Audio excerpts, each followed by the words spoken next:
vous puissiez croire. Acte 14, versets 8 à 10. Acte 14, versets 8 à 10. Alléluia. Alors c'est vrai que le Seigneur a reproché aux villes de ne pas avoir cru à ses prodiges et à ses miracles. Il disait: les miracles qui ont été faits au milieu de vous avaient été faits dans Tyr et Sidon. Il y a longtemps qu'elles se seraient repenties en prenant le sac et la sonde. C'est pourquoi au jour du jugement, ils seront traités moins sévèrement. De même que Sodome et Gomorrhe, elles se seraient repenties. Voyez-vous, Matthieu 11, versets 20 à 24. Matthieu 11, versets 20 à 24. Alors c'est vrai que les Juifs savaient que si quelqu'un faisait des miracles, il venait de Dieu. Alors ils disaient au Seigneur Jésus, qui chassait les vendeurs du temple: quel miracle fais-tu pour agir de la sorte? Quel miracle? Donc tu dois être quelqu'un du temple. Et dans le temple, tu ne peux être qu'un sacrificateur. Tu ne peux être qu'une chose comme ça, puisque tu rentres dans le temple et que tu chasses. Tu veux purifier le temple. Tu dois être quelqu'un comme ça. Mais alors quel miracle fais-tu pour agir de la sorte? Jésus leur dit: détruisez ce temple et en 3 jours je le relève. Mais eux croyaient, le temple de Pierre, il a fallu 46 ans pour construire ce temple, et toi, en 3 jours tu le relèves. Mais le Seigneur Jésus, parlait du temple de son corps. Alléluia. Jean 2, 19, 20, 21. Jean 2, 19, 20, 21. Et Jean 2, versets 16 à 23. Jean 2, versets 16 à 23. Et c'est vrai que le Seigneur Jésus-Christ, il disait: détruisez ce temple et en 3 jours je le relève. Il parlait de son corps. Et c'est vrai que la résurrection, le 3e jour, le corps est relevé, alléluia. Elle s'est présentée au peuple, à tout le monde, à Thomas, tout ça, dans un corps percé. Et là, c'était aussi un prodige, alléluia. Donc le Seigneur a fait un prodige. Quel prodige, quel miracle nous feras-tu? Mais là, le Seigneur dit: je relèverai ce temple en 3 jours, alléluia.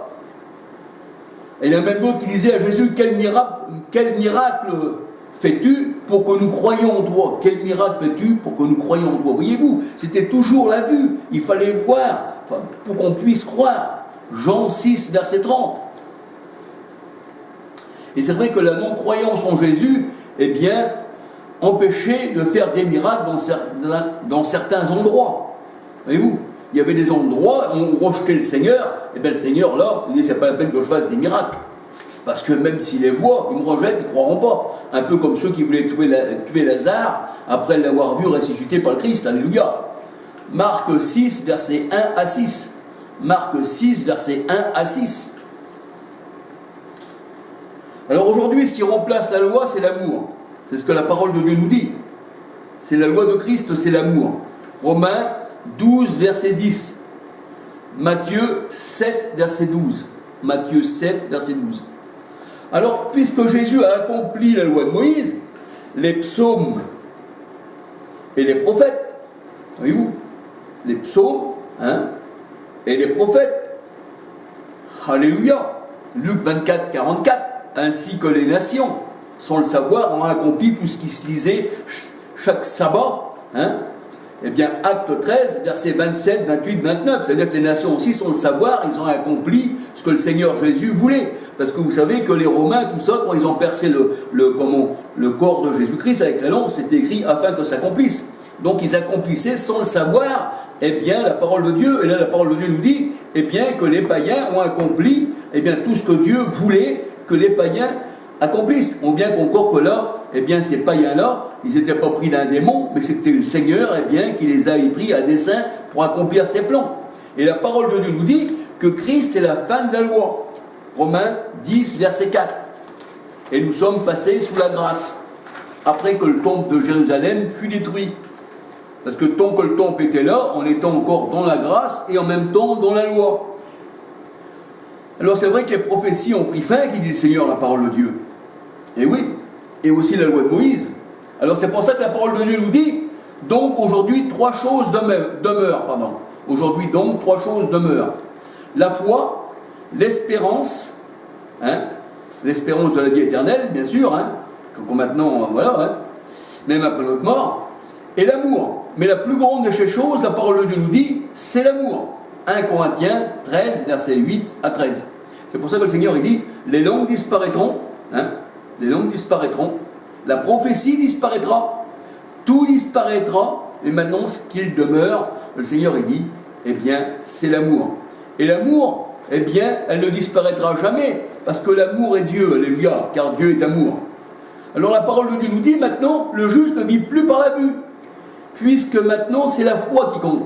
Le juste vivra par la foi. Voyez-vous? Alors maintenant, ces trois choses demeurent. Le Seigneur il dit, ces trois choses demeurent, la foi. Ah oui, c'est la foi, elle ne va pas disparaître la foi. La foi, c'est vivre sans la vue. L'espérance de la vie éternelle, après notre mort, c'est ça l'espérance, on espère, parce qu'on le sait ça. Et l'amour. Et la plus grande de ces choses, c'est l'amour. 1 Corinthiens 13, versets 8 à 13. Alors le juste aujourd'hui, la parole de Dieu nous dit, vit par la foi, non par la vue des miracles. La foi, c'est la bénédiction. Elle est arrivée avec Christ.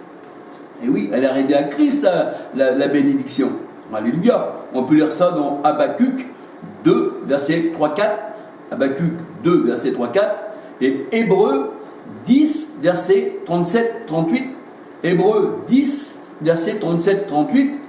Et Romains 1, verset 17. Romains 1, verset 17. Et Galates, pour ça que je donne des versets, c'est bien, et Galates 3, verset 11. Alors la foi est maintenant une ferme assurance des choses qu'on espère, une démonstration des choses qu'on ne voit pas. Hébreux 11, verset 1. Voyez-vous, la foi maintenant, ce n'est plus la vue. C'est pour ça que le Seigneur Jésus disait à Thomas, heureux ceux qui croient sans voir. Mais toi, eh bien, tu as vu. Alors, bien sûr, là, il n'y a pas de... si tu vois, il n'y a pas de foi, là. Oui, je vois. Voilà. J'ai vu parce que j'ai cru, voilà. Ça, c'est terrestre. Alors aujourd'hui, on ne marche pas selon la... Aujourd'hui, on marche par la foi plutôt. Aujourd'hui, on marche par la foi et non par la vue. Non par la vue des prodiges et des miracles. 2 Corinthiens 5, verset 7. 2 Corinthiens 5, verset 7. On ne regarde plus aux choses visibles. C'est ce que nous dit la parole de Dieu. Elles ont eu leur temps. On regarde plutôt à celles qui sont invisibles. C'est ça la foi. La foi, c'est ça. C'est de regarder celles qui sont invisibles. La foi est une démonstration des choses qu'on ne voit pas. Ce sont celles qui sont invisibles. 2 Corinthiens 4, verset 18. Alléluia. Les choses anciennes sont passées, toutes choses sont devenues nouvelles, la parole de Dieu nous dit. 2 Corinthiens 5, verset 17. Ne faisons pas comme Thomas qui voulait croire pour voir. Pour ça que le Seigneur il dit, heureux ceux qui croient, eh bien, du cœur. Alléluia. Alors aussi, nous voyons que, eh bien, la foi a remplacé, la vue a remplacé les miracles. Parce que ces miracles-là étaient au temps du Christ. C'était pour que le monde puisse croire, comme au temps de l'Égypte. L'Éternel avait envoyé Moïse avec toutes sortes de prodiges et de miracles. Et la parole de Dieu, elle dit que quand Moïse arrivait devant la mer, quand l'Éternel, par Moïse, pas Moïse lui-même, parce qu'il ne peut rien, mais l'Éternel, par Moïse, a fait que la mer s'ouvre, la parole de Dieu, elle dit, en voyant ces prodiges et des miracles, ils crurent en l'Éternel et en Moïse, alléluia. Et voyez-vous, aujourd'hui, c'est la fin de toute chose, la fin de ces choses-là, parce que le juste ne vit pas par la vue des miracles de ces choses-là.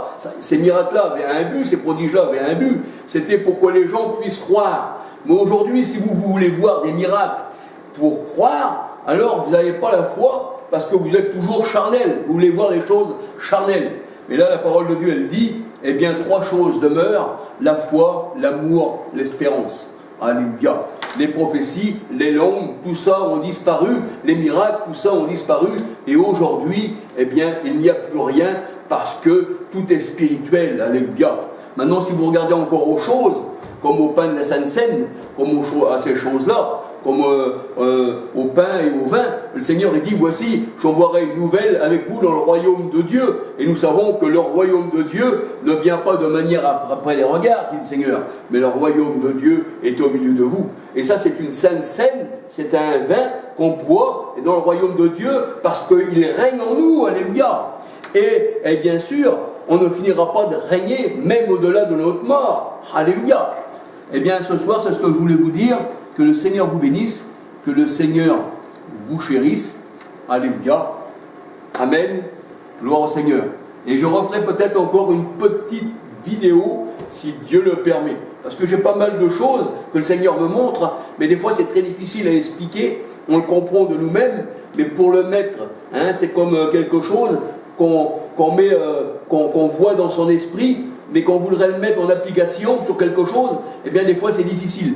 Eh bien c'est comme ça. Le Seigneur, il faut voir beaucoup de choses en esprit, mais pour l'appliquer, pour prendre les versets, pour l'expliquer par des versets, que c'est tellement grand, eh bien que des fois, eh bien, on n'arrive pas trop à l'expliquer. Mais là, je pense que vous avez compris que, eh bien, maintenant, on ne regarde plus au visible, les miracles, les prodiges, tout ça, mais on regarde à l'invisible. Alléluia. Et le Seigneur dit qu'il ne regarde pas l'apparence de l'homme non plus, son corps, sa beauté, sa vilaineté, enfin tout ce que vous voulez, ni sa grandeur, mais le Seigneur dit, Dieu ne considère pas ce que l'homme considère, comme les miracles, les prodiges, tout ça, les belles voitures, enfin tout ce que vous voulez, mais le Seigneur dit, moi je regarde au cœur, je regarde à l'invisible. Et nous faisons comme lui, on regarde à l'invisible, mais on ne regarde plus à ces choses-là, les miracles, tout ça.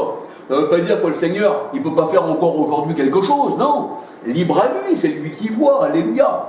Vous savez que même encore après, que quand Moïse, il était, eh bien, en Égypte pour délivrer le peuple, et que la manne c'est ça, et que tout c'est ça, hein, tous ces prodiges en Égypte, tout c'est ça, mais que encore on voit, eh bien que c'est Élie, quand il se met là sur l'enfant, et l'enfant, eh bien, il reprend vie, hein, voyez-vous. Ça veut dire que Dieu fait ce qu'il veut, voilà. Mais maintenant, on ne marche plus par la vue, on marche par la foi, alléluia.